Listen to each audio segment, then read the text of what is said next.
All right, moving on to Priest. Priest is going in a weird direction, and I'm probably not the best person to talk about it. Yeah, it's from Ashes of Outland. But this card is like a Light Warden, but with 1 attack instead of 2. I think this card could actually make aggro Priest into something.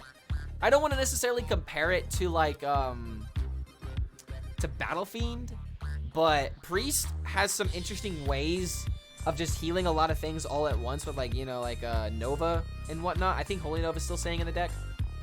Still staying in the set. But this card might be really insane. Yeah, I think this is every 2. I think this is definitely something that you play like play 2 of. Ashes came out this year with Demon Hunter. Oh wait, it's staying? Oh, wait a minute.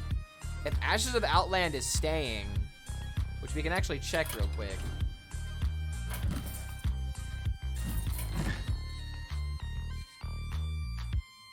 Oh my god, it's okay, yeah. So Librams are staying. So that just means, that literally just means, guys. Also, I can't back out of it. I'm stuck in the shop. I have to buy a pack. Oh no. Guys, I literally can't escape. Alright, I got bullied into buying a pack. Well, I guess we'll open it. Dude, I literally got bullied into buying a pack. What the hell was that? Blizzard just took 100 gold from me. Okay, let's go back to the review. that was a nice little reprieve. But regardless, this card is actually pretty insane because of like Light Warden, right? So if Light Warden stays, it's just a 2-of, and if it doesn't, then you still put this in the deck. I think this could put Priest in a different direction. Flash Shield seems really good. It's also like randomly generated, so that's pretty decent as well. I think this card is like a 3, but maybe it sees play because also palm reading is still a thing, and Gadget is also a thing. So Miracle Priest could very well be a thing, so I want to give it like some hope, but 3 seems pretty reasonable. Forced Will is very interesting. Silence a minion and then give it +3 health. So you really can't cheat this with like a minion with like a ridiculous end of turn effect. So I think that kind of makes it balanced. Also, if you want to use this on an opponent minion, then you kind of give them a buff in addition to it. And now that Silence itself is taken out, it's pretty impactful that you don't just find it for 0 mana anymore. You can also use this, you know, on your own minions if you need to.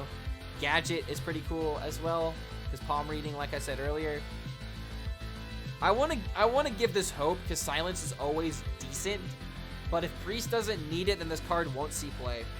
So I want to say this is like a 3, somewhere in the middle, probably 2.5. Holy Smite, good. It's removal. It's a 5. It sees play. Good removal. Good to find randomly. Psychic Conjurer never really sees that much play in either wild or standard, but maybe the fact that it's a 1-mana card that finds you another card, and every single class kind of has something like that, it might see play because of that. Also, it gives you information in your opponent's deck, so I like it for that reason. So I'm gonna be hopeful and give this card a 2.5, 3.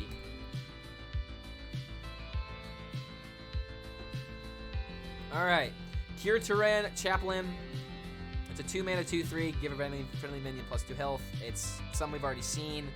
Maybe if Priest can go in the zoo-like direction. This is very like, all right. So like Crimson Clergy into this card, for example. Having a 1/5 is pretty good. That can gain 1 attack random. That can gain 1 attack whenever you heal something. But it feels very, very dependent on curve. And I feel like, isn't that one card that that gives cards +2/+2? That might see some play. Yeah, I think this card's pretty decent. Yeah, don't worry, man. If you gotta eat, you gotta eat. I'm actually really hungry myself. But regardless, I think this card is really good. If Priest can go into like a minion-like direction with like cheap cards. So I want to give this like a 2.5, 3. I'm very hopeful for like a Zoo Priest. I was telling that to my friend earlier, and he kind of laughed at me. Okay, so Shadow cards. Another spell tribe. Shadow Word Death, it's a 5. It's a good card. We don't have to talk about why this is a good card. It's going to see play in some degree. Shadowform is interesting. Your hero power deals 2 damage now. Shadow spell. I don't know if you play 2 copies of these, if you play the second copy, if it refreshes your hero power, or if that really makes a difference, but, it doesn't seem like, oh, wait a minute, no, so if you do play this, it does stack. So never mind. So it doesn't go above 3 damage, so you can still get a 3 damage, a 3 damage hero power. So Shadowform is probably going to be interesting if, Priest gets any kind of, like, hero power support. So help me God, if you bring a card like Raza back, I'm going to read. I agree the Shadowform needs some kind of support, so it's probably not good right now. But it is 2 mana. It is 2 mana, so this means that you can literally do it as like literally on your coin play. So you can become a Shadow Priest on turn 1. I kind of want to see this card be relevant, but I don't want to see it like... I shouldn't say that I don't want to see this OP, but I don't want to see something like Shadow Reaper Anduin anymore. Like, no more. That card has had too much time being good. It needs something to take it down. But this might see play, and if Shadow Priest sees play, this is going to be the reason why. So I'm giving it a 3. Thrive in the Shadows is like Shadow Visions, but you don't have a copy of it, so you can't infinitely loop with it. But it's still good to find. Although it's kind of funny how this is like tracking, but 1 mana more. But you specifically find a spell. So it's good in that regard. Also, palm reading, good card. You can also find your palm reading or fodder out specific cards with it. So it's a 4. That Shadowform doesn't upgrade anymore, does it? I mean, according to the website, it still says you can. It just doesn't have it on the text anymore. But I feel like they're just putting it as a given.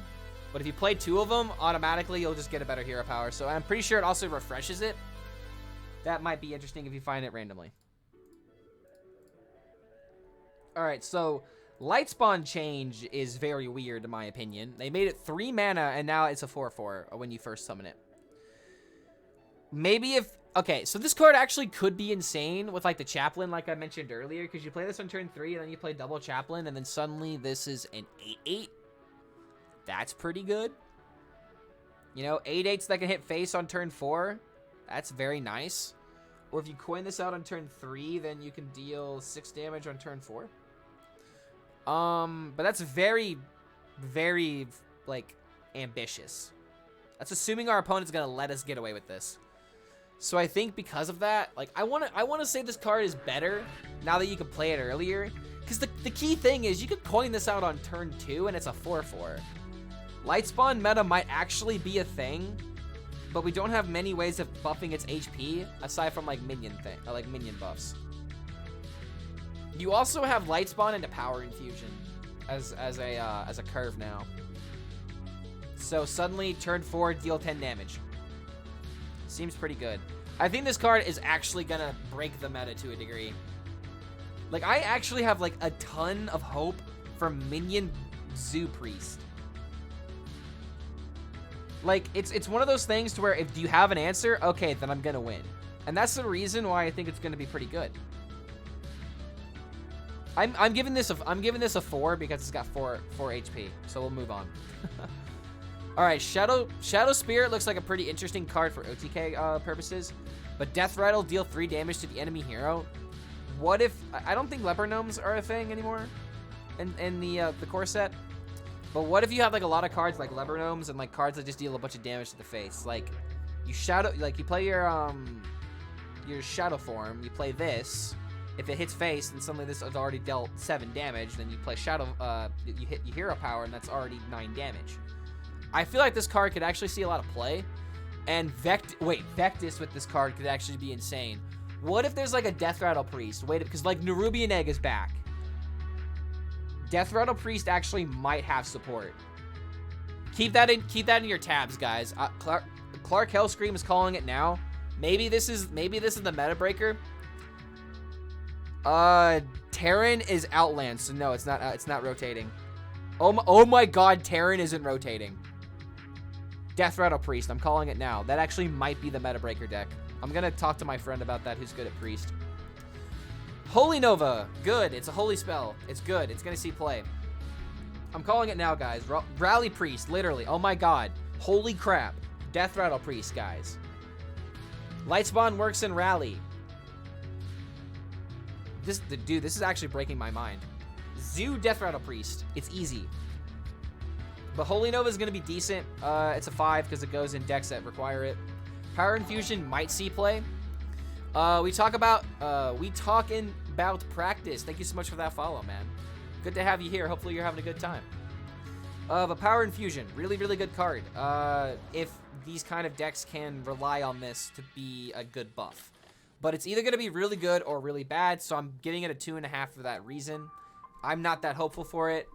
Shadowward Ruin, another shadow card. I really like these shadow ideas and like just the tribes for spells, essentially. Really good idea that these spells have natures or whatever it's called.